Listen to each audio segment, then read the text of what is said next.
Nah, bisa ya. Oke. Ya, kenapa saya minta kalian untuk record? Mungkin nanti kalau misalnya ada yang mau mempelajari lagi bisa sambil belajar lagi ya. Karena untuk yang materi mengenai anatomi fisiologi sistem respirasi, kalian juga perlu fokus juga nih, hampir sama seperti sistem sirkulasi, karena ini juga berkaitan dan materinya cukup dalam. Oke, saya lanjut saja. Untuk pertemuan ini kita bahas mengenai anatomi fisiologi sistem respirasi ya. Nah, sistem respirasi itu secara umum gambarannya,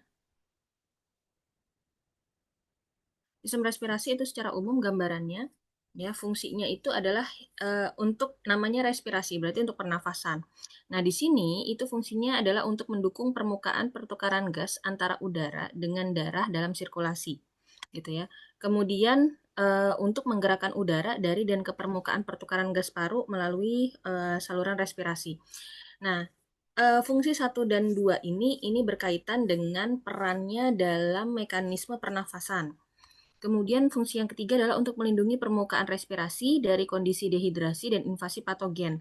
Nah, kalau yang ini berkaitan dengan eh, bagaimana sistem imun di dalam tubuh itu bisa melindungi area permukaan respirasi dari kondisi yang tidak optimal untuk dia melakukan pernafasan gitu. Kemudian yang keempat fungsinya adalah untuk produksi suara ya sebagai bentuk komunikasi dan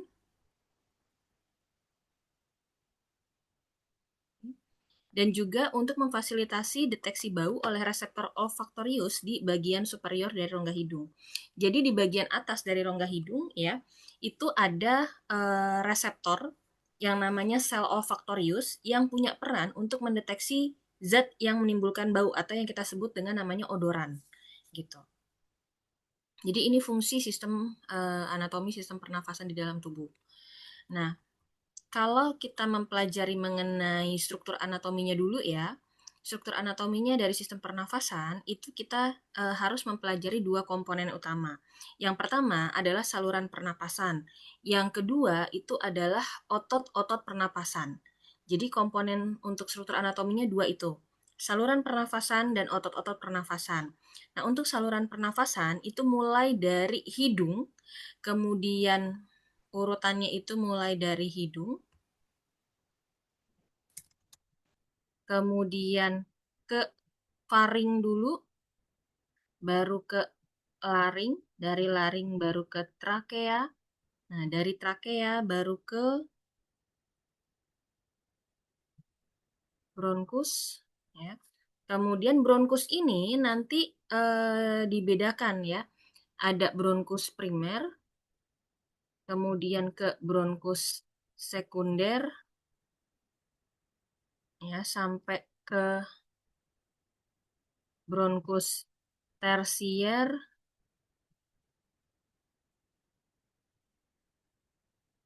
Oke. Kemudian dari bronkus tersier itu ke bronkiolus.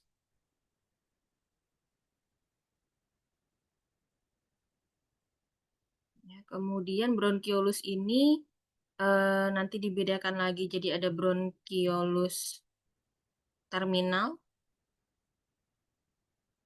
Kemudian ada bronkus respiratorik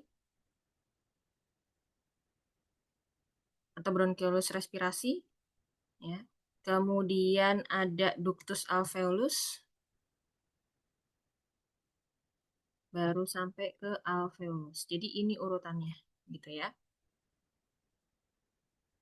Nah, ini saluran pernafasan ini bisa kita klasifikasikan. Kita bisa mengklasifikasikannya itu dari berdasarkan dua macam kondisi. Yang pertama kita bisa bedakan dari segi strukturalnya. Nah, dari segi strukturalnya kita bisa bedakan menjadi sistem pernafasan bagian atas dan sistem pernafasan bagian bawah. Sistem pernafasan bagian atas itu dia mulai dari hidung sampai faring. Jadi batasnya di sini. Ya. Ini hidung dan faring ini masuk dalam sistem pernafasan atas. Ya. Sementara yang berikutnya itu masuk ke dalam sistem pernafasan bawah. Ini salah ya. Ini bukan atas tapi bawah gitu. Nah, kemudian eh ini sebenarnya yang sistem secara struktural ini nanti secara fungsionalnya kita bisa bedakan sebenarnya saluran pernafasan itu menjadi zona konduksi dan zona respirasi. Tapi kalau kita lihat yang struktural ini, kenapa dia dibedakan menjadi sistem pernafasan atas dan bawah? Itu nanti dia punya peran meskipun bukan secara fungsional tapi dia punya peran yang agak berbeda.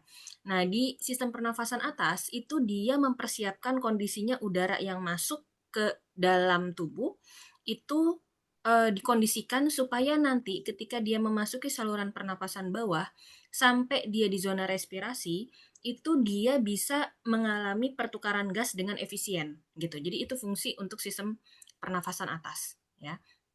Nah, sekarang kalau kita ke pembagian atau klasifikasi saluran pernafasannya berdasarkan fungsionalnya, itu kita bisa bedakan jadi dua, zona konduksi dan zona respirasi. Ya. Zona konduksi dan zona respirasi. Dari namanya, kalian juga sudah bisa menebak perannya atau fungsinya itu untuk apa. Namanya zona konduksi berarti dia untuk konduksi. Konduksi apa? Konduksi udara dari luar sampai ke dalam paru-paru. Itu konduksi itu berarti menyalurkan gitu ya. Nah, jadi fungsinya untuk menyalurkan udara dari luar sampai masuk ke dalam paru-paru. Berarti sampai mana? Dari mulai hidung ya sampai bronkiolus terminal. Berarti sampai sini nih. Ini adalah zona konduksi. Artinya, dari mulai hidung sampai bronkiolus terminal itu belum ada pertukaran gas. Ya. Belum ada pertukaran gas antara udara dengan darah. Di situ hanya sekedar menyalurkan saja gitu. Kemudian untuk yang zona respirasi, dari namanya ini zona respirasi, berarti dia tempat terjadinya respirasi. Respirasi di sini yang dimaksud adalah pertukaran gas antara udara dengan darah. Nah, ini terjadinya mulai dari bronkiolus respiratorik sampai ke alveolus itu sudah bisa terjadi mekanisme respirasi atau pertukaran gas gitu. Nah, kemudian ini kalau kita lihat dari pembagian saluran pernafasannya. Nah, sekarang kita lihat lagi bahwa kalau kita mempelajari mengenai sistem pernafasan, itu yang punya peran bukan hanya saluran pernafasannya saja, tetapi juga ada otot-otot pernafasan. Nah, otot-otot pernafasan itu kita bedakan menjadi otot pernafasan primer. Ya, otot-otot respirasi itu kita bedakan ada yang primer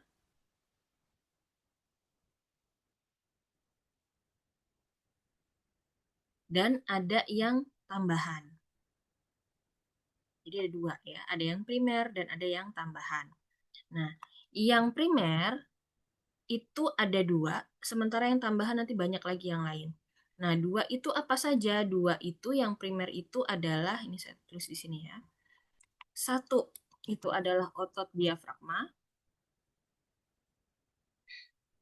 Dua adalah otot intercosta externa. Ya.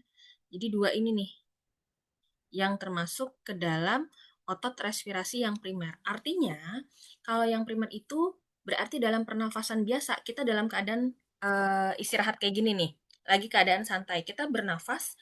Nah, itu otot-otot yang punya peran adalah otot diafragma dan otot intercosta externa gitu.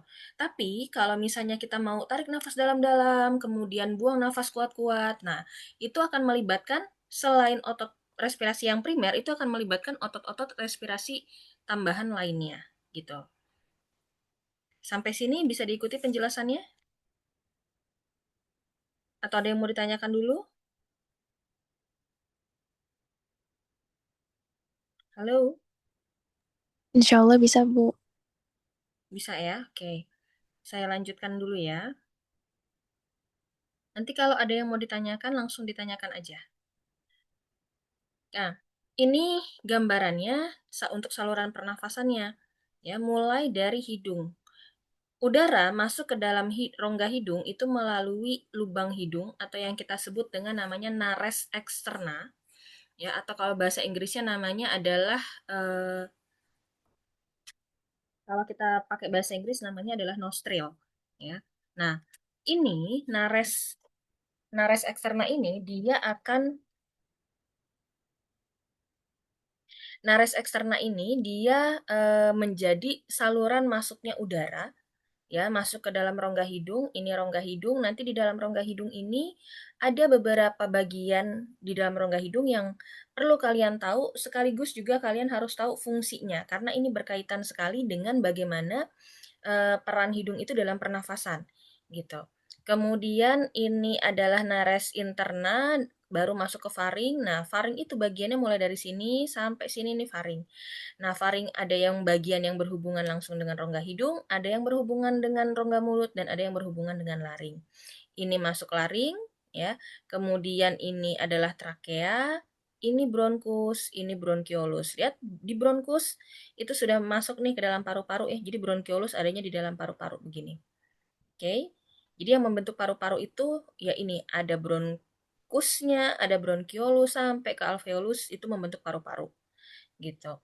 Nah, ini bronkus dari trakea ini bercabang menjadi bronkus itu bercabang ke kanan dan kiri. Jadi ada bronkus kanan, ada bronkus kiri. Bronkus kanan nanti mensuplai udara ke paru-paru kanan, bronkus kiri mensuplai udara ke paru-paru kiri. Nah, tadi seperti yang sudah saya sampaikan bahwa secara struktural kita bisa membedakan saluran pernafasan itu menjadi saluran pernafasan atau sistem respirasi atas dan sistem respirasi bawah. Untuk yang sistem respirasi atas ini ada hidung, rongga hidung sama sinus paranasal ya dan juga faring. Kenapa tadi sinus paranasal kok nggak disebutkan di saluran sebelumnya gitu? Sinus paranasal itu tidak secara langsung berkaitan dengan konduksi udara. Jadi dia tidak dilewati oleh udaranya, tetapi dia punya peran dalam mekanisme respirasi. Nah, fungsinya sistem respirasi bagian atas itu adalah untuk eh, menyaring, menghangatkan dan melembabkan udara yang masuk. Sehingga nanti untuk saluran pernafasan bagian bawah tempat dia terjadi pertukaran gas itu bagian dinding permukaan pertukaran gasnya itu akan terlindungi dan juga mekanisme pertukaran gasnya itu akan menjadi lebih efisien karena tadi udaranya ini sudah dihangatkan dan sudah dilembabkan duluan di sistem pernafasan atas gitu. Oke. Nah, sekarang kita mulai masuk nih ke bagian saluran-salurannya. Ke bagian saluran-salurannya mulai dari yang pertama yaitu hidung, ya. Hidung ini adalah jalur utama masuknya udara, ya, melalui sepasang lubang hidung yang kita sebut struktur anatominya namanya adalah nares eksterna dan kalau bahasa Inggrisnya itu namanya adalah nostril. Sebentar.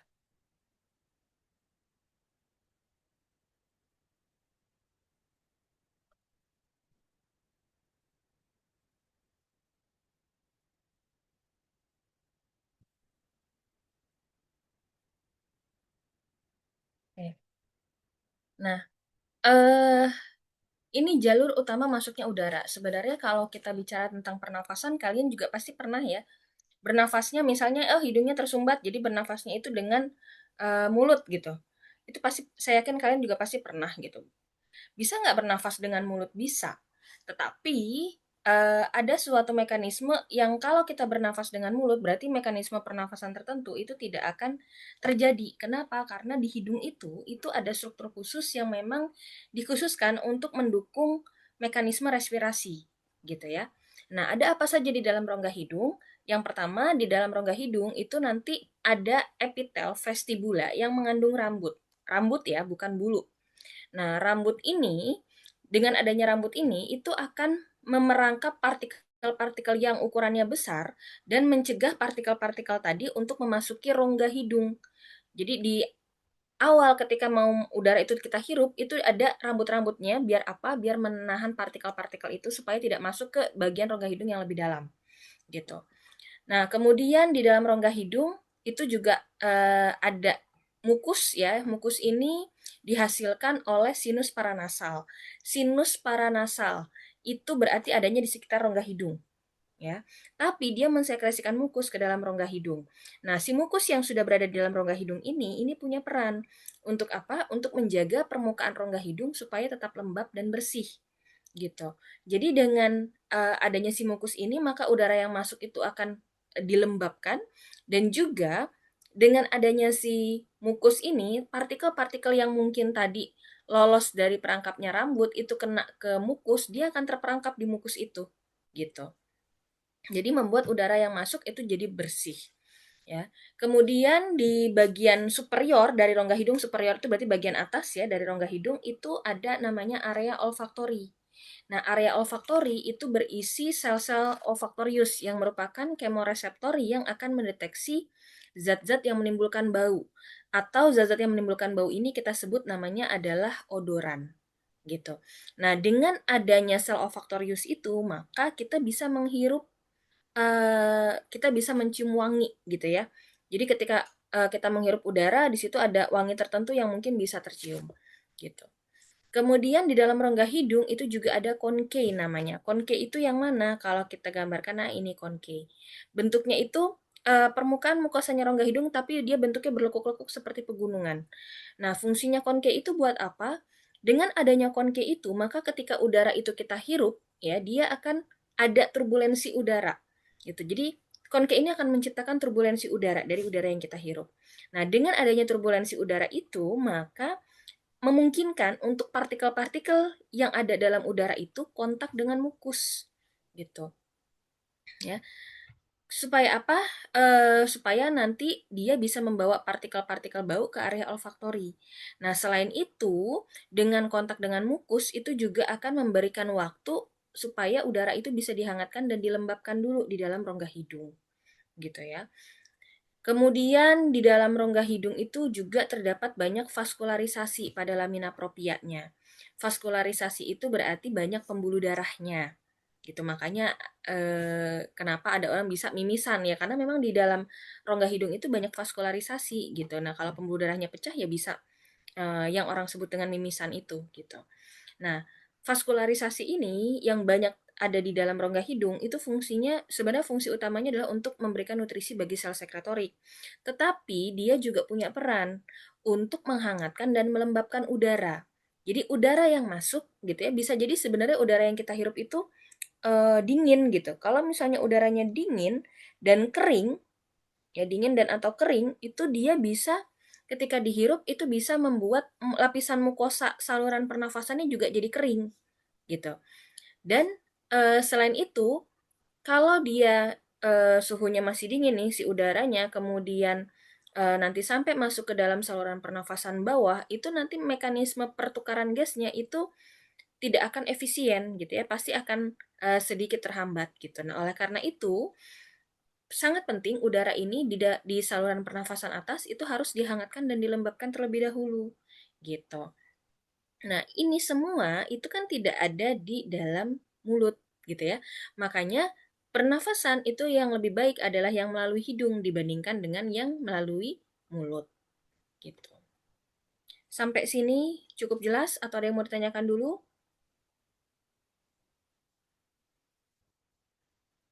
Jelasin. Jelas ya. Ini nggak sambil ngantuk-ngantuk kan ya? Tidak, Bu.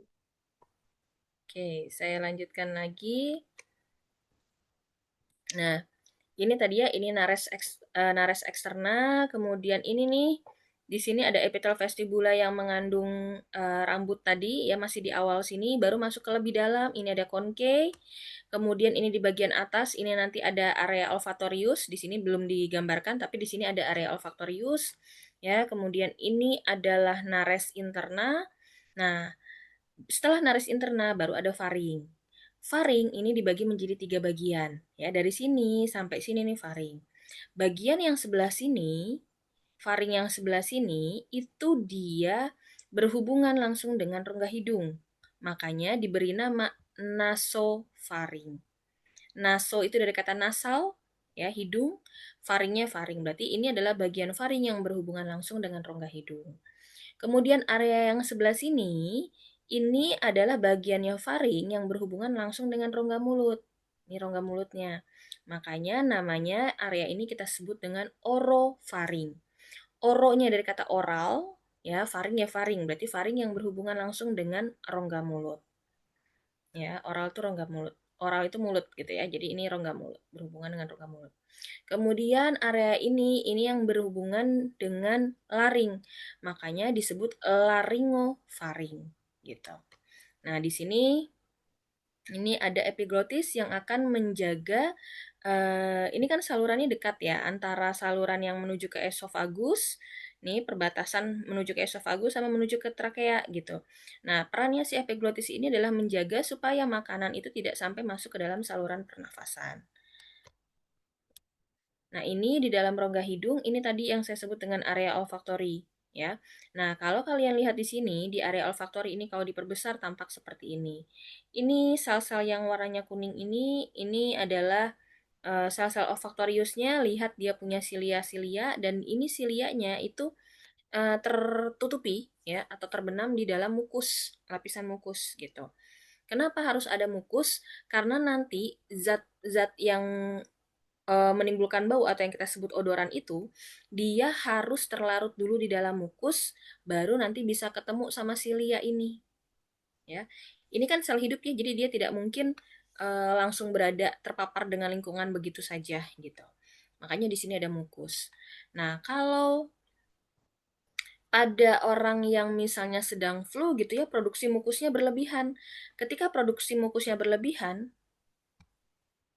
misalnya produksi mukusnya ini lapisannya hanya segini ya.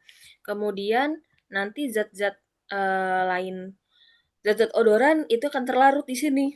Ya, karena dia terlarut, dia akan ketemu nih sama si silianya sel olfaktorius. Dideteksilah dia oleh sel olfaktorius ini.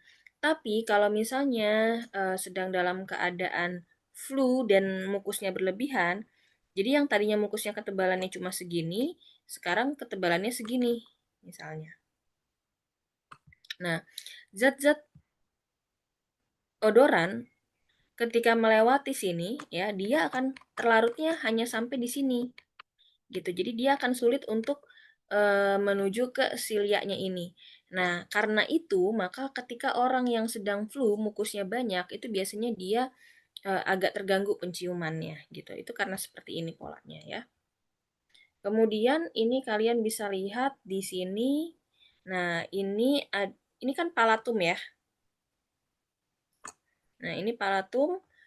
Nah, di sini ini ada bulbus olfaktorius. Ini bulbus olfaktorius. Jadi, si neuron-neuron, si sel-sel olfaktorius ini nanti dia akan menuju ke saraf-saraf olfaktori ya, ke bulbus olfaktorius dan ini punya pola tertentu. Setiap orang polanya bisa berbeda dan nanti berkaitan juga dengan memori yang ada di otak sehingga persepsi baunya antara satu orang dengan orang yang lain itu mungkin saja berbeda. Maksudnya gimana? Maksudnya misalnya nih bau durian ya kayak begitu gitu baunya. Orang akan mendeteksinya ya sama, baunya seperti itu, tetapi ada orang yang bisa jadi suka bau durian, anggapannya oh ini baunya enak gitu ya. Ada juga orang yang menganggap bau durian itu tidak enak gitu. Nah, itu kaitannya dengan nanti pola pengelompokan sinyalnya di bulbus olfaktorius dan juga di memori otak gitu ya. Oke. Nah, kemudian tadi mukus-mukus yang ada di rongga hidung itu dihasilkan oleh sinus paranasal. Paranasal berarti dia adanya di sekitar nasal, di sekitar hidung. Ini ada sinus frontal di sini, ya, ada sinus etmoid di sini, ada sinus venoid di sini dan ada sinus maxillaris di sini. Jadi semuanya areanya di sekitar hidung. Gitu. Nah, itu masih area sekitar hidung. Sekarang kita beralih ke saluran berikutnya, yakni faring.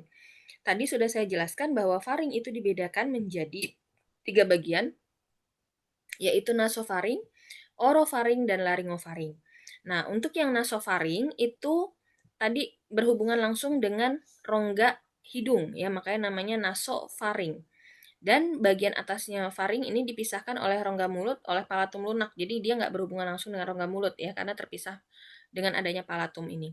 Kemudian epitelnya dari nasofaring ini dia merupakan epitel silindris berlapis semu bersilia karena masih punya peran untuk mengatur pernafasan ya. Jadi kalau misalnya ada partikel-partikel yang ikut masuk bersama udara masih sampai ke bagian faring nih, dia nggak dia sudah bisa lolos dari tadi ada rambut hidung, kemudian ada mukus, itu ternyata masih ada yang lolos lagi. Nah, nanti dia akan disapu nih oleh silia-silianya dari epitel silindris berlapis semu ini.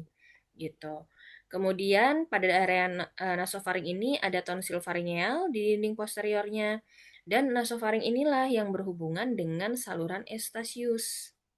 Ya, gitu. Kemudian yang kedua, setelah bagian nasofaring itu ada bagian orofaring. Bagian orofaring itu yang berhubungan langsung dengan rongga mulut, makanya namanya orofaring. Dan kalau di sini epitelnya itu beda dengan yang di nasofaring ya. Di bagian orofaring ini epitelnya mulai berubah jadi epitel pipi berlapis. Ya, kenapa harus epitel pipi berlapis? Karena kan ini berhubungan dengan rongga mulut ya. Sementara kalau misalnya kita masukkan makanan, makanan yang kita makan itu kan bisa mengandung berbagai macam zat kimia yang mungkin saja bisa mengikis si epitelnya itu. Makanya di sini epitelnya adalah epitel pipi berlapis. Gitu. Kemudian bagian yang berikutnya setelah orofaring itu adalah laringofaring.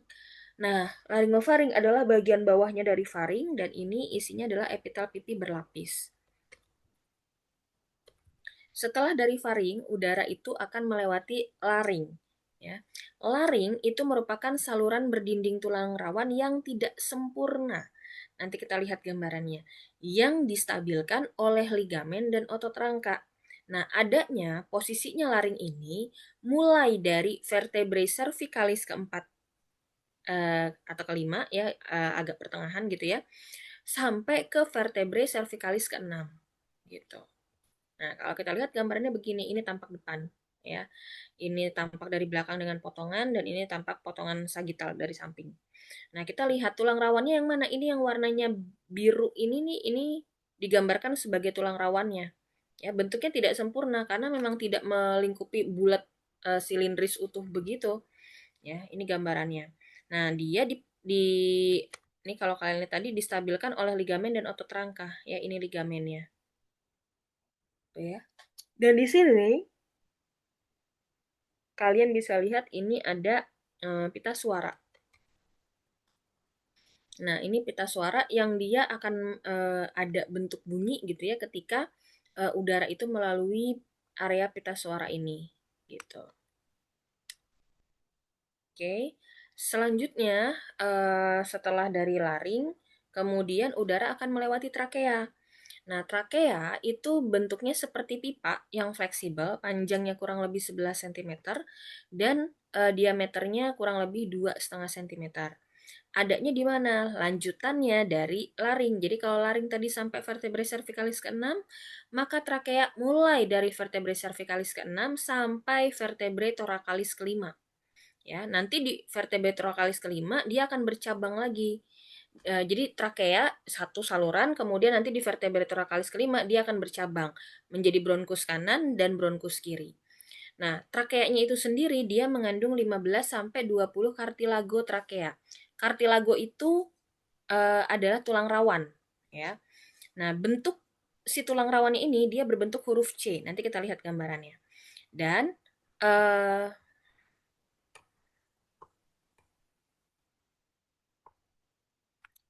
ya, fungsinya ini ada fungsinya ada kartilago yang bentuknya huruf C itu fungsinya adalah untuk menegakkan dinding trakea dan juga untuk perlindungan jalur udara dan mencegah kolaps akibat perubahan tekanan pada sistem respirasi ya ketika ada um, udara itu mengalir gitu ya dan ini bisa mencegah terjadinya kolaps.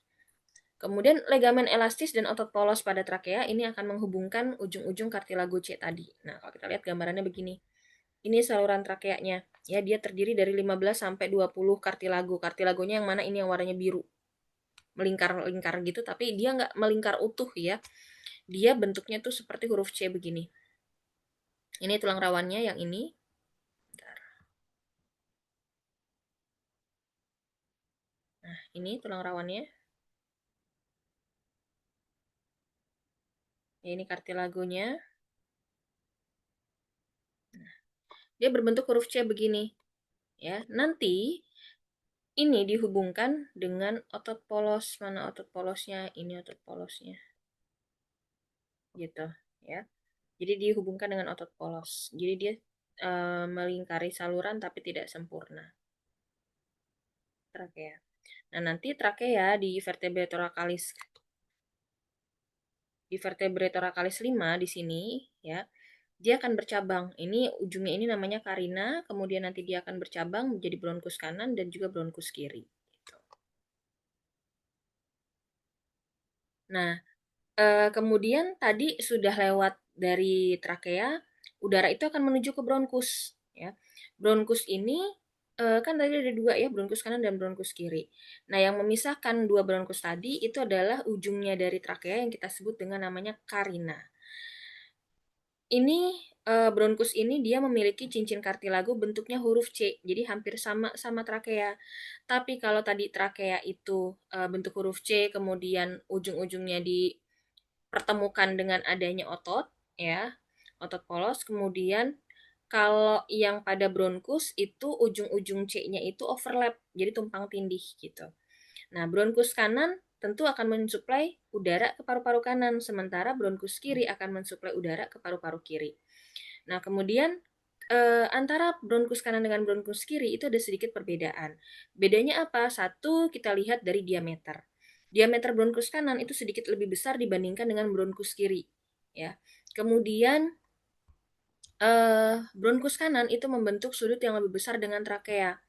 Hal ini mengakibatkan substansi yang ikut masuk bersama udara ke trakea itu akan lebih mudah masuk ke paru-paru kanan dibandingkan ke paru-paru kiri. Jadi kalau digambarkan seperti ini.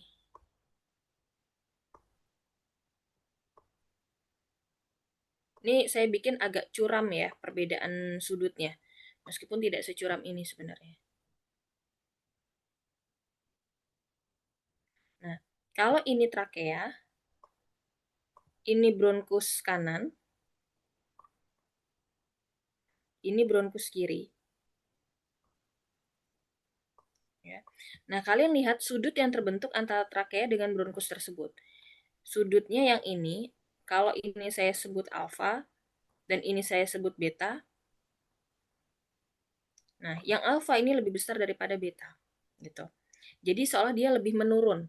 Nah, karena lebih menurun itu maka kalau misalnya ada partikel-partikel yang ikut masuk nih bersama udara ke trakea, dia akan lebih cenderung lebih mudah masuk ke kanan dibandingkan ke kiri. Kalau ke kiri dia harus ada sudut perbelokan dulu. Gitu. Partikel-partikelnya ya, bukan udaranya. Kalau udaranya pasti akan terbagi sama rata karena perbedaan udara itu akan mengalirnya bukan masalah ini salurannya, sudutnya bagaimana, tapi terkait dengan tekanan. Kalau udara. Tapi partikel yang ikut masuk bersama udara itu akan lebih cenderung mudah jatuhnya ke paru-paru kanan. Gitu. Makanya biasanya kalau misalnya orang yang merokok gitu ya misalnya atau apa ya tinggal atau bekerja di daerah yang banyak polusi udaranya gitu ya, atau bekerja misalnya di daerah yang berkaitan sama pembangunan gitu deh, jadi dia menghirup partikel-partikelnya lebih sering gitu ya dibanding yang lain, biasanya itu yang lebih dulu kena paru-parunya adalah paru-paru kanan gitu ya, karena ini posisinya seperti ini. Nah, itu bronkus. Ini ya kalian bisa lihat ini trakea, ini bronkus. Nah, nanti dari bronkus ini sudah masuk ke paru-paru ya. Jadi posisinya kalau kita lihat salurannya itu dari bronkus ini bronkus primer, kemudian ke bronkus sekunder. Jadi bronkus primer bercabang menjadi bronkus sekunder bercabang menjadi bronkus tersier. Ini bronkus tersier nanti jadi bronkiolus, bronkiolus jadi bronkiolus terminal, kemudian bronkiolus terminal nanti bercabang lagi jadi bronkiolus respiratorik, bronkiolus respiratorik nanti bercabang lagi menjadi ductus alveolus dan baru menjadi alveolus nih gitu. Nah, sampai sini ini dari sini itu sudah masuk ke dalam paru-paru ya, jadi membentuk jaringan paru-paru. Nah, paru-paru sendiri tentu tadi bronkus aja bercabang ya, mensuplai udara ke paru-paru kanan dan paru-paru kiri. Nah, berarti ada paru-paru kanan dan juga paru-paru kiri. Antara paru-paru kanan dengan paru-paru kiri ini ada perbedaan lobus.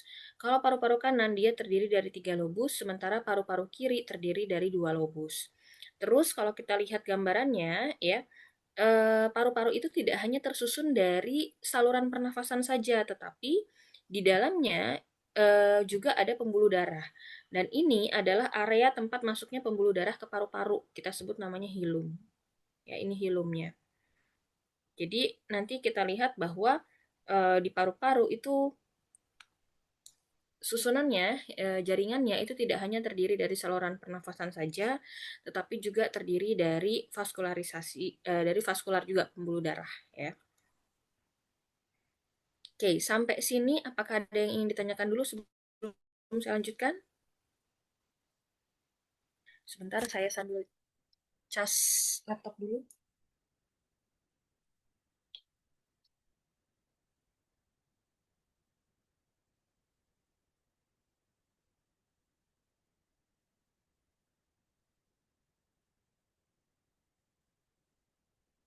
Oke, ada yang mau ditanyakan dulu nggak? Kalau tidak ada, saya lanjutkan. Jadi, sekarang kita beralih ke paru-paru ya. Nah, paru-paru itu bentuknya menyerupai kerucut. Ya, kayak tadi kalian lihat bentuknya menyerupai kerucut. Ini bagian puncak kerucutnya, ini bagian dasar kerucutnya gitu. Dia punya dasar lebar, lihat ya. Ini puncaknya seperti ini dasarnya lebar, tapi bentuknya cekung, konkav. Ya, dan ini berada di sepanjang diafragma. Karena diafragma juga melengkung posisinya, maka dia juga jadi melengkung seperti ini, jadi konkav. Nah, kedua paru-paru itu dibatasi oleh dinding toraks anterior, lateral, dan posterior. Dan dilindungi juga oleh tulang rusuk atau koste. Ini kostenya. Dan paru-paru dipisahkan satu sama lain oleh mediastinum. Jadi ini adalah mediastinum, ya. Nah, di sini ada jantung, paru-paru itu di kanan kirinya, gitu. Paru-paru itu juga diselubungi oleh selaput yang namanya pleura. Jadi selaput pembungkus paru-paru itu namanya pleura. Pleura itu punya dua lapisan. Ada pleura parietal. Pleura parietal ini yang luar. Pleura visceral ini yang dalam. Ya. Dan di antara keduanya, di antara pleura parietal dan pleura visceral, itu ada rongga yang kita sebut dengan namanya rongga pleura. Kalau kita gambarkan, kalian bisa lihat di gambar yang bawah ini, ya. Kalau ini adalah paru-parunya, maka bagian yang ini yang saya gambarkan nih, garis yang ini, ya. Ini adalah pleura visceral karena sebelah dalam, jadi dia dekat langsung dengan paru-parunya, ya. Kemudian ada pleura parietal itu yang sebelah luar, yang mana ini? Ya. Ini yang warnanya merah lebih tebal itu adalah pleura parietal. Dia berlekatan dengan dinding toraks gitu. Kemudian yang ini adalah rongga pleuranya. Ya, ini kalian harus tahu karena apa? Karena nanti mekanisme pernafasan itu juga berkaitan dengan bagian ini, gitu.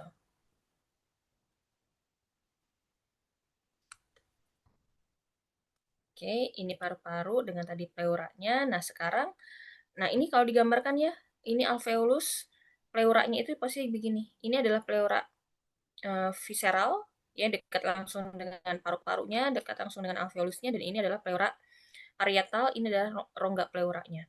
Nah, tadi saluran pernafasannya itu kan mulai dari masuk ke paru-paru ya dari bronkus, nanti bercabang sampai nanti ke alveolus ya. Alveolus itu gambarannya dia seperti buah anggur begini.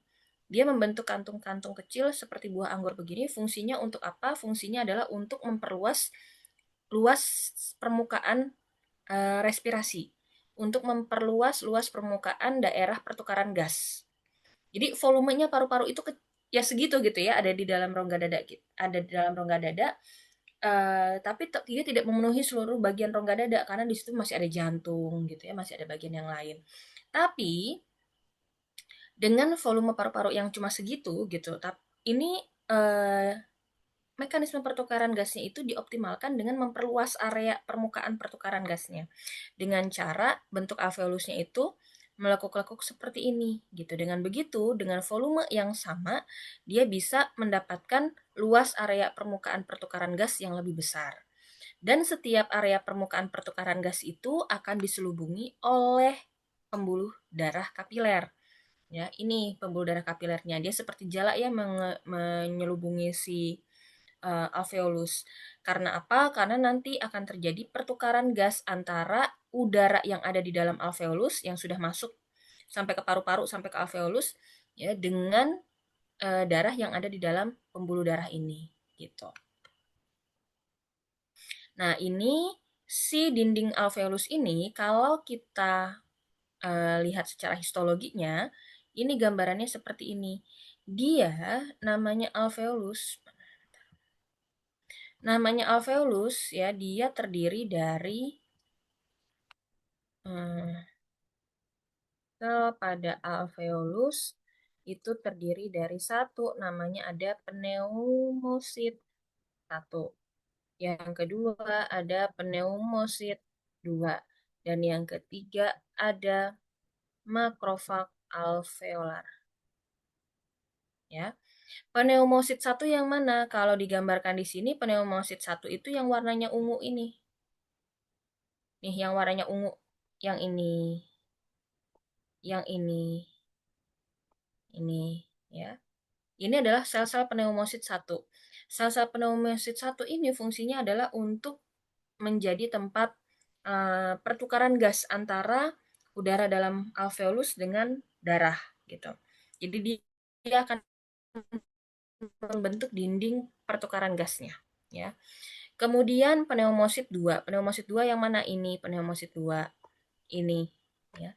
Pneumosit 2 fungsinya bukan membentuk dinding pertukaran gas, tapi pneumosit 2 ini fungsinya adalah untuk menghasilkan surfaktan. Surfaktan ini fungsinya adalah untuk menurunkan tegangan permukaan. Ya, dengan nanti tegangan permukaan di dinding alveolus itu turun, itu akan membantu mencegah terjadinya kolaps ketika udara itu keluar dari ruang alveolus ini gitu. Kemudian yang ketiga ada makrofag alveolar. Nah, makrofag alveolar itu namanya makrofag, berarti dia adalah diferensiasinya dari monosit, dari sel darah putih. Jadi monosit berdiferensiasi menjadi makrofag dan dia menetap di jaringan paru, maka namanya makrofag alveolar. Karena dia merupakan bagian dari sistem imun tubuh ya, bagian dari sel darah putih. Jadi fungsinya dia adalah untuk memfagosit. Ya namanya makrofag berarti tugasnya adalah untuk memfagosit. Memfagosit apa? Memfagosit kalau ada patogen yang sampai masuk ke dalam alveolus. Tugasnya dia nanti yang akan memfagositnya gitu. Nah, di sini kalian juga bisa lihat fungsinya alveolus itu kan adalah untuk tempat terjadinya pertukaran gas oksigen dan karbon dioksida antara udara dalam alveolus dengan darah. Maka dia akan membentuk dinding permukaan pertukaran gas ini.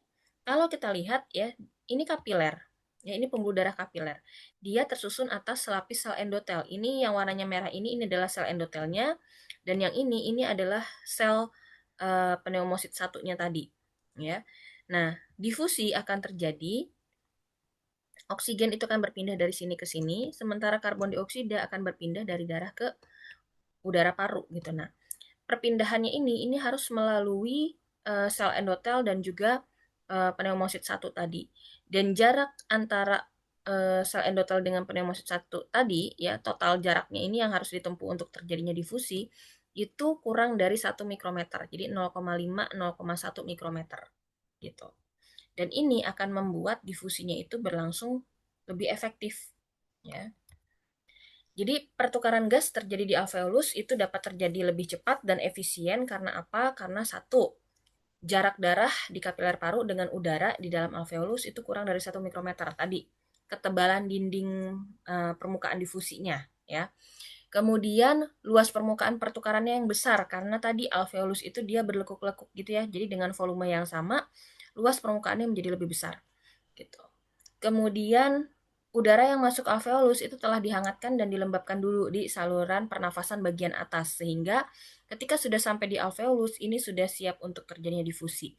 Dengan udaranya lebih hangat dan lebih lembab, proses difusi itu akan menjadi lebih efisien. Gitu. Sampai sini apakah ada yang mau ditanyakan dulu? Sebelum saya lanjutkan, ini tadi yang tadi baru ke anatominya, sekarang kita beralih ke fisiologi. Nah, sebelum sampai ke fisiologinya, sampai sini dulu apakah ada yang ingin ditanyakan dulu?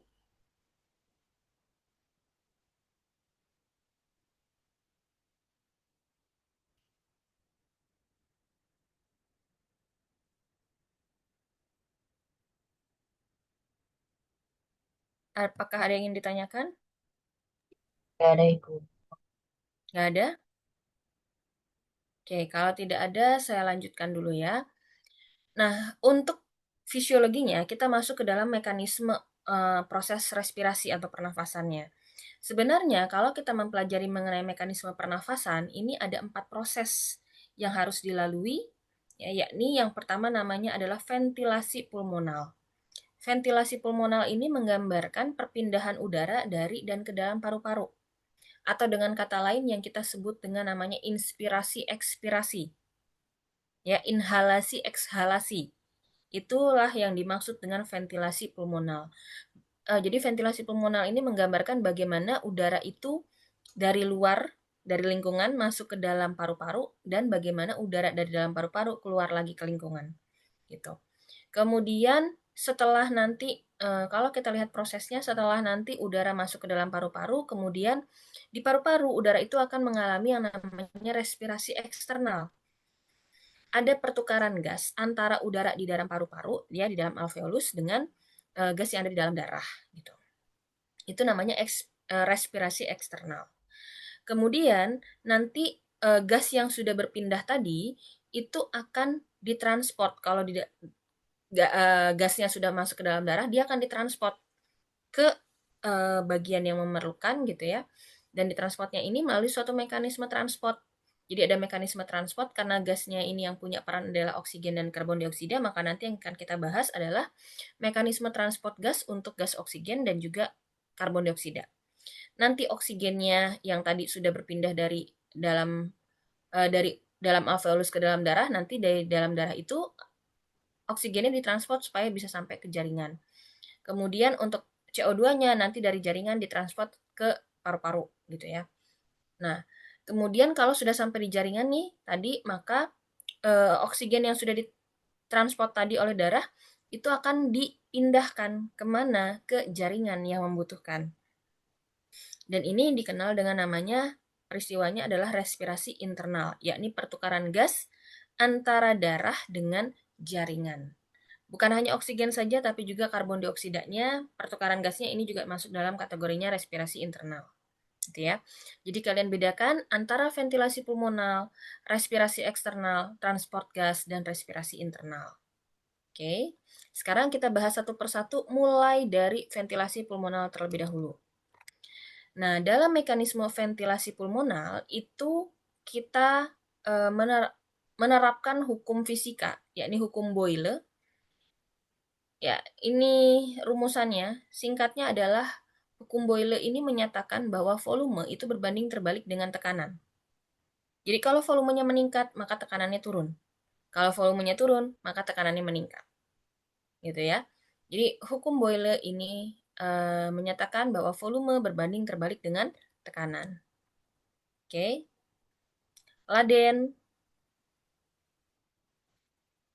Iya, Bu. stay nggak Laden? Stay, Bu. Oke. Apa bunyi hukum Boyle tadi Laden? Yang tadi ya, Bu, volume Ya, sama ini ya. apa? Kalau misalkan volumenya nurun, tekanannya meningkat. Kalau tekanannya meningkat, volumenya menurun, Bu. Oke. Iya, Bu. Berarti nggak tidur nih. Sip.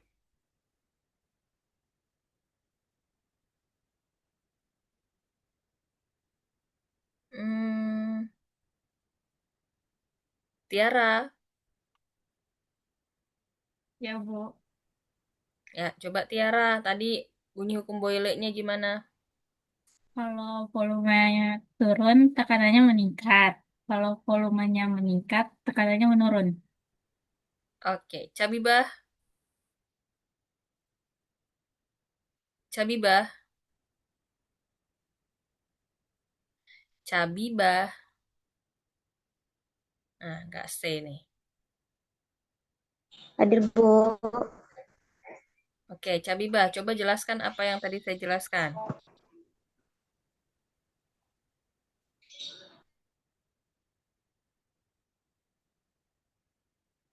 Coba Cabibah.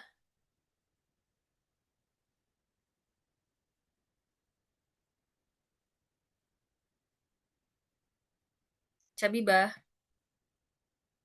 Tekanan tekanan, kenapa tekanan? Mana Cabibah? kalau volumenya naik,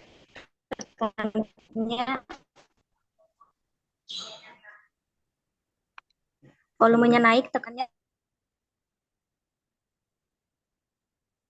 Tekanannya kenapa?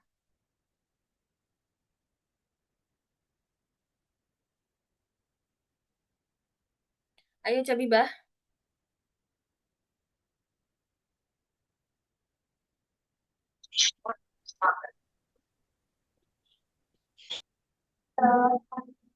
Mana nih Cabibah nih?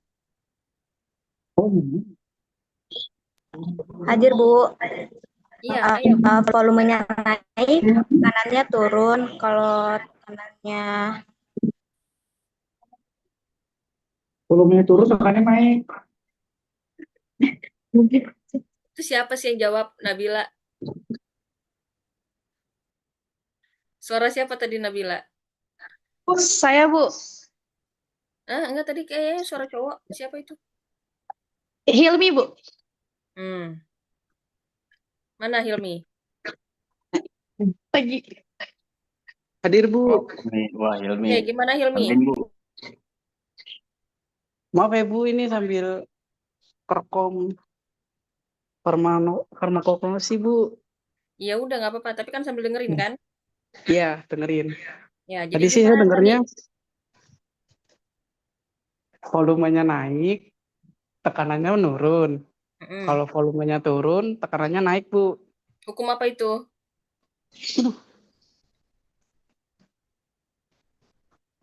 Hukum apa itu?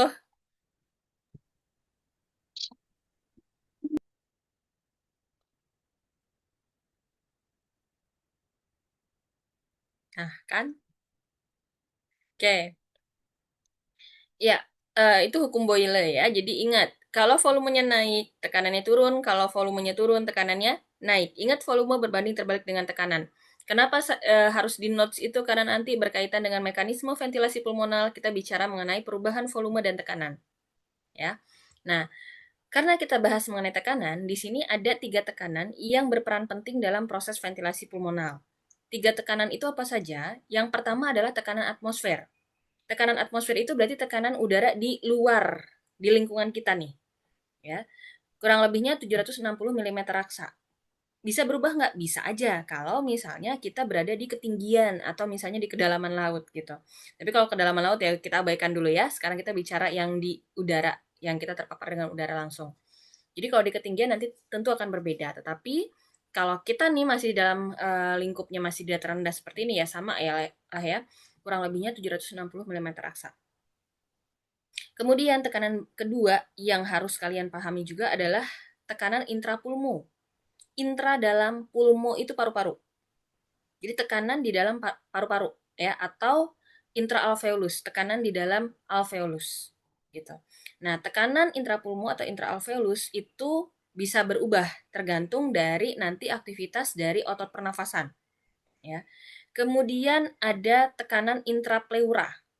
Tekanan intrapleura atau tekanan intratoraks. Ya. Ini juga bisa berubah tekanannya karena apa? Karena berkaitan dengan aktivitas dari otot-otot pernafasan. Nah, kalau digambarkan itu seperti ini gambarannya. Nanti saya balik lagi ke sini. Sekarang kita ke otot-otot pernafasannya dulu. Nah, ini gambaran anatomi dari otot-otot rangka yang berperan dalam respirasi. Ini yang berperan dalam respirasi. Banyak ya, tapi tadi ingat otot pernafasannya ada yang primer, ada yang tambahan. Kalau yang primer itu 2, otot diafragma. Diafragma itu di sini nggak tergambar karena dia di bagian dalam, ini nih. Ya. Kemudian ada otot interkosta eksterna. Ini kostanya berarti ini interkostanya, yang eksterna ya, berarti yang ini nih. Ini yang eksterna. Kalau ini yang interna. Oke. Nah, ini kan tidak terlalu tergambar di sini ya diafragmanya nih. Ini sebenarnya kelihatan sih ini. Nih. Ya, ini. Itu diafragma. Tapi kalau kita gambarkan tanpa otot-otot yang lain, diafragma itu bentuknya begini, melengkung begini. Ini melengkung nih kalau kalian perhatikan tuh. Ya. Nah, ini merupakan otot primer. Sementara otot-otot yang lain itu adalah otot-otot sekunder atau otot-otot tambahan ketika kita mengalami pernafasan untuk inspirasi kuat atau ekspirasi kuat. Gitu. Nah, sekarang apa bedanya antara ketika kita menghirup nafas dengan kita menghembuskan nafas? Kalau kita menghirup nafas, kalian bisa lihat kondisinya ketika inspirasi itu otot-otot pernafasan primernya, ya kita bicara yang primer dulu ya. Kalau tambahan kita nggak akan bahas. Nah, ini untuk yang otot-otot primernya, kalau kita dalam keadaan inspirasi, itu otot-otot primernya dalam keadaan dia berkontraksi. Baik itu diafragma ataupun interkosta eksterna. Nah, kalian bisa lihat tadi diafragma, mana ini anototnya? Oke. Diafragma itu kan begini. Ya. Nah, kalau dia kondisinya begini, kemudian otot diafragma ini mengalami kontraksi, dia akan memendek. Karena dia memendek, dari yang tadinya dia melengkung, dia kemudian jadi mendatar begini. Gitu. Jadi dari sini ke sini. Ya. Dan itu akan menimbulkan tarikan ke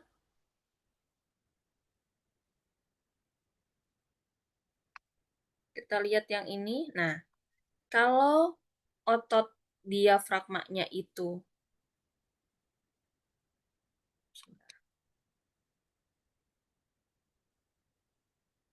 nah ini ya.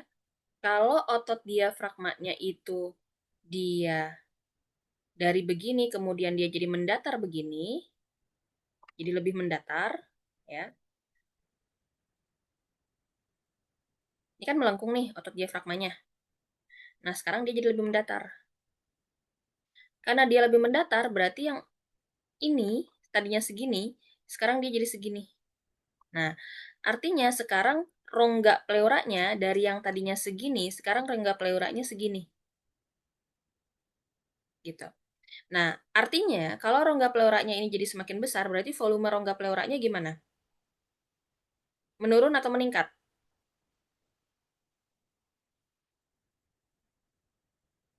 Volume rongga pleuranya menurun atau meningkat? Zidan? Meningkat bukan, Bu? Meningkat. Ya, karena dia jadi semakin besar kan volumenya. Oke. Kalau sekarang volumenya meningkat, berarti tekanannya jadi gimana, Zidan? Berarti tekanannya itu tadi menurun. Turun. Oke, sekarang kebayang ya? Nah, sekarang tekanannya itu turun. Jadi ini volumenya meningkat, maka tekanannya turun. Nah, karena tekanannya di sini turun, nah tadi tekanan yang kedua adanya di intraalveolus ya atau intrapulmo. Berarti di sini nih. Nah, tekanannya yang di sini turun, yang di sini masih tetap tadi. Jadi tekanan di intrapulmo jadi lebih besar dibandingkan tekanan di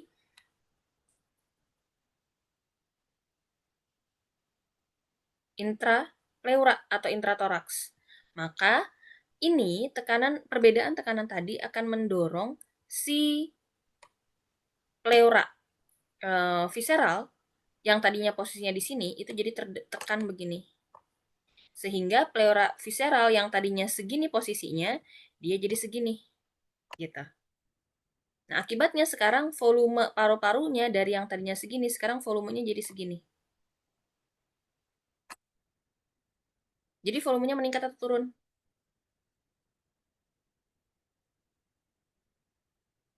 Volume paru-parunya jadi meningkat atau turun? Ayo. Raudatul. Meningkat, Bu. Meningkat. Kalau volume paru-parunya meningkat, berarti tekanannya bagaimana? Menurun. Tekanannya turun, ya. Jadi ini volumenya jadi meningkat dan tekanannya itu jadi turun. Oke.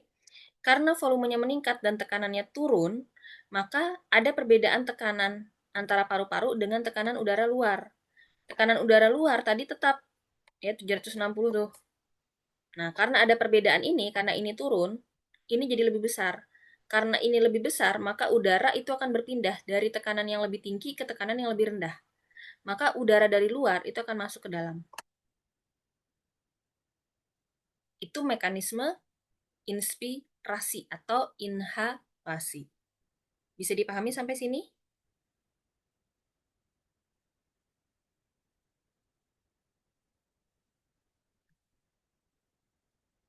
Bisa dipahami nggak? Kalau nggak bisa, Bu. Oke. Beneran ya? Ujian lisan harus bisa ya. Oke. Ini kita balik lagi ke yang tadi. Nah, selain otot diafragma, itu juga otot interkosta eksternanya juga berkontraksi sehingga nanti tulang rusuknya itu terangkat. Karena tulang rusuknya terangkat ya tadi sama ya, efeknya itu akan membuat tadi volume pleura jadi meningkat, nanti volume paru jadi meningkat, dan karena volumenya meningkat maka tekanannya jadi turun dan udara dari luar akan masuk ke dalam. Gitu. Nah, nanti setelah dia kontraksi, dia akan relaksasi. Nah, pada saat dia relaksasi, maka si diafragmanya itu akan kembali melengkung, kemudian tulang dada dan tulang rusuknya kembali turun, dan ini akan mengakibatkan tadi volume rongga pleuranya jadi mengecil, ya setelah mengalami peningkatan dia akan mengecil, ya karena ini ototnya relaksasi, sehingga tekanan jadi meningkat, dan dia akan mendorong pleura visceral tadi, ya sehingga volumenya si paru-paru atau volumenya si alveolus itu jadi berkurang, ya. Karena volumenya berkurang, maka tekanannya meningkat dan itu akan membentuk selisih tekanan atau gradien tekanan antara paru-paru ya atau alveolus dengan udara luar sehingga udara di dalam paru-paru atau di dalam alveolus itu akan keluar ke lingkungan dan terjadilah yang namanya eksalasi atau ekspirasi gitu. Clear ya sampai sini untuk yang mekanisme ventilasi pulmonal? Kalau sudah clear, saya lanjutkan. Nah, ini sama seperti yang tadi saya jelaskan ya. Ini otot utamanya yaitu diafragma dan musculus intercosta eksternal. Terus kalau misalnya kita bernafas kuat-kuat, itu ada otot-otot tambahan seperti sternocleidomastoideus, kemudian pectoralis major, dan scalenus. Kalau yang ekspirasi, ya sama tadi dengan yang tadi, cuma kalau ekspirasi kuat itu melibatkan otot dinding perut dan otot intercosta internal. Gitu. Nah, selain ada yang namanya apa tadi? Mekanisme ventilasi pulmonal ya, dalam mekanisme ventilasi pulmonal sendiri juga ada istilahnya namanya tahanan jalan napas. Ya, tahanan jalan napas ini adalah obstruksi atau ya obstruksi pada aliran udara oleh saluran pernafasan, terutama ini ditentukan oleh jari-jari saluran pernafasan. Ya. Dan pada keadaan normal, jari-jari saluran pernafasan ini cukup besar sehingga resistensinya rendah. Dan hanya diperlukan sedikit gradien tekanan, hanya 1-2 mm raksa aja, itu sudah cukup untuk menghasilkan laju aliran udara yang adekuat. Gitu. Jadi tekanan itu berubahnya nggak terlalu jauh. Paling banter 4 mm raksa itu udah cukup kuat. Nah, tahanan jalan napas ini berkaitan juga dengan fisika. Rumusannya kalian sudah belajar juga waktu kita bahas mengenai tekanan darah kemarin, ya. Kaitannya dengan rumus ini, yakni aliran dalam hal ini karena kita bicara pernafasan berarti alirannya bukan aliran darah tapi aliran udara. Aliran udara itu akan sebanding dengan gradien tekanan dan akan berbanding terbalik dengan resistensi jalan napas. Ya, bukan resistensi pembuluh darah, tapi resistensi jalan napas. Kenapa kok rumusannya sama? Karena dua-duanya sama-sama fluida. Ya, ini rumus, kalau kalian belajar di fisika, ini rumus ini akan keluar ketika kalian bahas mengenai fluida. Jadi darah, udara itu fluid, mengalir. Gitu. Makanya bisa diterapkan rumusan ini. Gitu. Ya. Nah, alirannya ini kita lihat ya, dia sebanding dengan perbedaan atau gradien tekanan. Jadi kalau ada perbedaan tekanan, ya seberapa besar gradiennya, kalau dia semakin besar maka aliran udaranya akan semakin cepat gitu. Nah, sekarang yang perlu dilihat adalah ini, resistensi jalan napas. Resistensi jalan napas itu menunjukkan si diameter jalan napasnya itu bagaimana. Apakah dia diameternya itu besar atau dia mengecil gitu. Ya, misalnya tahanan jalan napasnya ini misalnya bronkus ya. Ini bronkus dalam kondisi otot polosnya di bronkus itu relaksasi, dia akan mengalami peningkatan ya diameter bronkus, dan ini yang kita sebut dengan namanya bronkodilatasi. Jadi bukan vasodilatasi. Kalau vaso kan pembuluh darah. Kalau ini bronko itu bronkus. Jadi bronkodilatasi. Tapi kalau otot-otot polosnya bronkus itu kemudian berkontraksi akan mengakibatkan si lumennya mengecil, ya. Meskipun nanti tidak hanya peran dari otot-otot polosnya, tapi juga ada peran dari edema pada jaringannya, kemudian ada produksi mukus yang berlebihan di bronkus gitu ya. Nah, itu bisa mengakibatkan ini ya, bronkokonstriksi. Berarti diameter bronkusnya yang bisa dialiri oleh udara itu menjadi lebih sedikit gitu. Nah, kalau ini diameternya lebih kecil ya, maka resistensi jalan nafasnya jadi meningkat. Kalau resistensi jalan nafasnya meningkat, maka laju aliran udaranya menjadi lebih kecil. Ingat, laju aliran udaranya tadi berbanding terbalik dengan resistensinya. Ya, kalau resistensi jalan nafasnya besar, maka laju udaranya mengecil. Laju aliran udaranya mengecil. Gitu. Nah, kalau bronkokonstriksi ini bisa terjadi baik karena memang mekanisme fisiologis maupun mekanisme patologis ya. Secara fisiologis itu misalnya ada stimulasi dari saraf parasimpatis, maka akan terjadi bronkokonstriksi gitu. Atau misalnya kadar CO2 di dalam darah itu kurang gitu. Jadi nggak banyak udara yang harus dikeluarkan gitu ya, nggak banyak CO2 yang harus dikeluarkan ke udara yang kita hembuskan gitu. Nah, dia akan terjadi bronkokonstriksi dan itu masih fisiologis, masih normal. Tapi ada juga bronkokonstriksi yang dia sifatnya patologis. Contohnya misalnya pada kondisi asma, ada tertrigger menimbulkan suatu kondisi inflamasi di sekitaran bronkus. Dan itu bisa mengakibatkan si bronkusnya itu jadi menyempit, ya ada penyempitan bronkus, ditambah lagi ada edema pada dinding bronkusnya, tambah lagi dia menyempit, tambah lagi ada mukus yang berlebihan di bronkusnya, dia makin menyempit lagi gitu.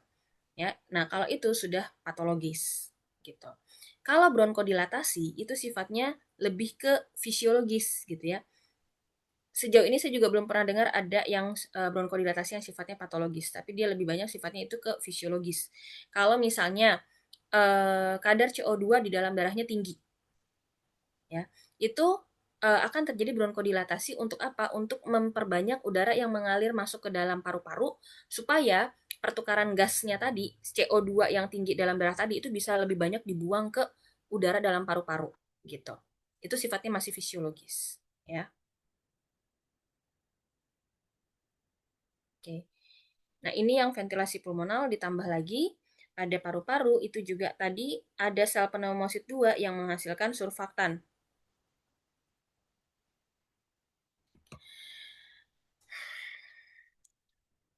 Fungsinya surfaktan itu adalah untuk menurunkan tegangan permukaan alveolus ya.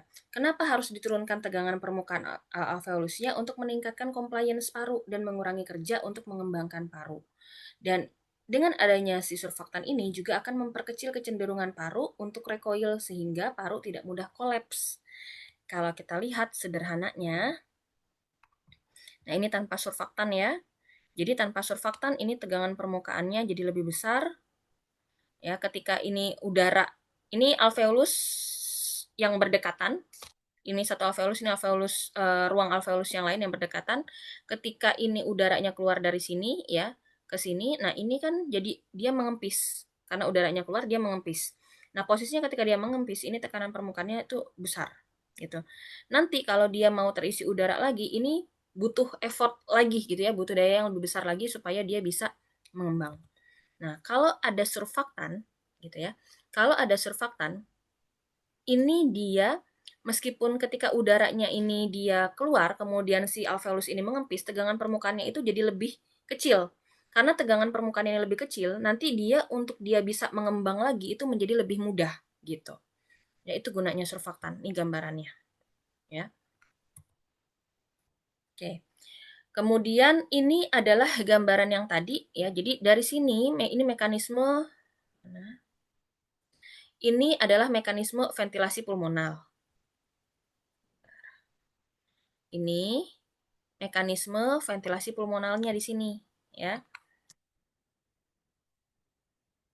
Jadi ini menggambarkan udara yang keluar masuk paru-paru. Kemudian yang ini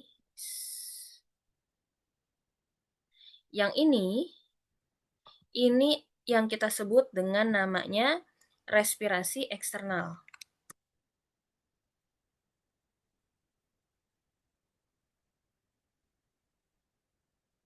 Tuh, ya. Nah, kemudian darah itu mentransport gas tadi. Gasnya itu ditransport nih, ya. Nah, ditransportnya ini yang kita sebut dengan namanya transport gas. Gitu. Nah, nanti sudah sampai ini di jaringan. Ini terjadi pertukaran gas antara udara dalam darah dengan antara gas dalam darah dengan jaringan. Ini yang kita sebut dengan namanya respirasi eksternal gitu. Nah, nanti oksigen yang sudah pindah ke dalam jaringan itu digunakan oleh sel untuk respirasi seluler. Jadi respirasi itu ada tingkatannya kalau di tubuh manusia gitu. Kalau kita bicara pada sel ya udah namanya respirasi seluler gitu. Tapi kalau kita bicara pada tubuh manusia yang punya struktur organisasi sel-sel yang kompleks, maka ada tahapan seperti ini. Gitu ya. Ini 4 tahapan tadi atau 4 proses dalam respirasi tadi. Sampai sini cukup jelas atau ada yang mau ditanyakan dulu?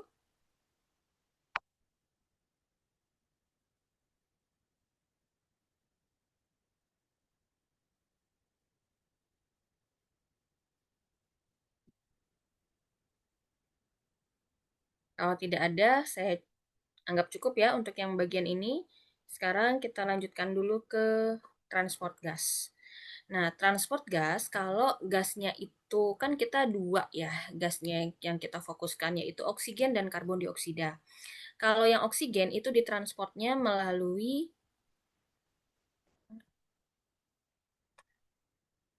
Kalau oksigen itu ketika dia masuk ke dalam darah, dia akan diikat oleh hemoglobin, ya, membentuk oksihemoglobin, ya, membentuk oksihemoglobin.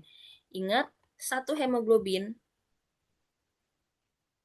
ya, ini dia satu hemoglobin itu maksimal mengikat 4 molekul O2, ya. Nah, nanti di dalam darah kalau dia sudah menuju ke jaringan, maka ini akan terionisasi lagi, akan terlepas dari hemoglobin ya oksigennya, kemudian oksigennya akan pindah ke jaringan, akan berdifusi ke jaringan. Gitu. Itu untuk oksigen ya, sudah pasti dalam bentuk terikat pada hemoglobin. Tapi kalau CO2 ini banyak bentuknya. Bentuknya seperti apa saja? Kalau CO2 itu dia bisa dalam bentuk terlarut dalam plasma, bisa dalam bentuk ion bikarbonat, ya, dan satu lagi bisa dalam bentuk karbominohemoglobin. Jadi 3 bentuk, ya. Tapi yang paling banyak itu adalah dalam bentuk ion bikarbonat. Jadi CO2 paling banyak di dalam darah itu berada dalam bentuk ion bikarbonat. CO2 itu bisa terlarut di dalam plasma, tapi jumlahnya sedikit, ya. Sebagian besar CO2 itu akan berubah bentukannya, bereaksi dengan air dan berubah bentuknya menjadi H2CO3, dan H2CO3 itu atau asam karbonat itu akan terionisasi menjadi ion bikarbonat dan H+, ya. Nah, ion bikarbonat inilah yang nanti akan terlarut di dalam plasma. Tapi proses ini ya kalau dia terjadi langsung di dalam plasma darah, itu dia reaksinya lebih lambat. Kenapa? Karena di dalam plasma darah tidak ada enzim yang membantu mempercepat terjadinya reaksi. Tapi kalau ini terjadinya di dalam eritrosit, itu ada enzim karbonat anhidrase. Nah, enzim karbonat anhidrase ini mempercepat proses terjadinya reaksi ini. Gitu. Sehingga nanti ini sudah dihasilkan ion bikarbonatnya, dia akan dilepaskan ke dalam plasma. Jadi ini jumlahnya di dalam plasma itu banyak. Gitu. Nah, kemudian kalau ada hemoglobin, ya hemoglobin itu satu molekul hemoglobin itu maksimal mengikat 4 molekul oksigen. Kalau misalnya dia baru mengikat 3 molekul oksigen, berarti ada satu tempat kosong nih. Nah, satu tempat kosong itu bisa mengikat CO2. Jadilah namanya karbominohemoglobin. Gitu. Oke, sampai sini clear untuk yang transport gasnya? Oke, saya lanjutkan. Ini kurang lebihnya sama dengan yang tadi ya, cuma ini gambaran lebih detailnya terkait dengan adanya perbedaan tekanan parsial gas. Jadi yang tadi kita bahas untuk ventilasi pulmonal adalah tekanan udara. Ya. Nanti kalau kita bicara mengenai respirasi baik itu eksternal ataupun internal, yang kita bahas adalah tekanan parsial gas. Ya. Tekanan parsial gas itu menunjukkan tekanan hanya untuk gas tertentu saja. Gitu. Nah, sekarang untuk yang perbedaan parsial gas ini kalian bisa lihat di sini ya. Ini ada perbedaan tekanan parsial gas yang akan memungkinkan terjadinya difusi dari tempat yang gasnya banyak ke tempat yang tekanan gasnya parsialnya itu sedikit gitu. Nah, kemudian kalau kita bicara mengenai ventilasi pulmonal, itu sebenarnya kita bisa melakukan pengukuran volume udaranya itu seberapa banyak sih yang kita gunakan untuk respirasi gitu. Tetapi kita belum punya alatnya untuk mengukurannya gitu ya. Jadi mungkin nanti untuk praktikum kita tidak akan mempelajari ini. Nah, udara yang keluar masuk pada saat kita sedang bernafas dalam kondisi normal, dalam kondisi istirahat, itu kita sebut dengan namanya volume tidal. Kurang lebih hanya sekedar 500 mililiter volume udara yang keluar masuk. Gitu. Nah, kalau misalnya kita bernafas lagi kuat ya, tarik nafas dalam-dalam, nah itu ada tambahan lagi. Ya, sekitar 1900 sampai 3100 mili. Ya, 1900 mili lah. Rata-rata di sekitar situ, gitu. Nah, kalau kita nafas kuat-kuat lagi, itu ada tambahan udara yang bisa dihembuskan. Oke. Ya. Kemudian di sini kalian bisa lihat ya, dari ini namanya volume tidal dengan tambahan tadi udara yang masih bisa dihirup ketika pernafasan dalam, itu kita sebut dengan kapasitas inspirasi, ya. Dan ini tambahan udara yang bisa dikeluarkan, ya. Sampai sini kita sebut namanya kapasitas vital paru, ya. Dan nah ini ada namanya volume udara residu. Ya, volume udara residu itu adalah volume udara yang tertinggal di dalam saluran pernafasan selama proses respirasi berlangsung. Jadi saluran pernafasan kita itu tidak benar-benar kosong dari udara tuh enggak. Tetap ada udara di dalamnya ya. Kenapa bisa ada volume residu? Karena ada dalam saluran pernafasan, dalam mekanisme kerjanya kita mengenal ada namanya dead space. Jadi memang ada bagian saluran pernafasan yang dia pasti akan tetap ada udara di situ. Ketika udara itu keluar, ini tetap ada udara yang tertahan di sini gitu. Ya, sementara kapasitas total ini adalah kapasitas total paru-paru ya dari volume semuanya ini. Gitu. Oke. Nah, kemudian tadi mengenai bagaimana sih mekanisme kerja pernafasan. Kadang kalau misalnya habis olahraga kita laju pernafasannya jadi meningkat gitu kan ya. Dan kita juga bisa mengatur ya pernafasannya, coba tarik nafas dalam-dalam, coba nafasnya rileks gitu. Nah, itu ya mekanisme kecepatan pernafasannya itu diatur oleh pusat kontrol respirasi yang ada di medula oblongata. Jadi di medula oblongata itu akan ada bagian yang mengatur kontraksi atau kontraksi relaksasi ritmenya untuk si otot-otot pernafasan primer dan sekunder tadi, terutama yang primer. Gitu. Jadi ini pusat pengaturannya ada di medula oblongata, gitu ya. Oke, materinya selesai. Apakah ada yang ingin ditanyakan dulu sampai sini? Ada yang mau ditanyakan nggak?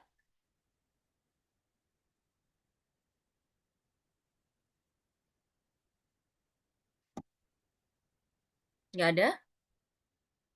Cukup jelas? Oke. Oke, kalau cukup jelas, kita mau istirahat dulu atau langsung lanjut ke mikro? Istirahat dulu, Bu. Istirahat berapa lama? Mau mulai jam 3?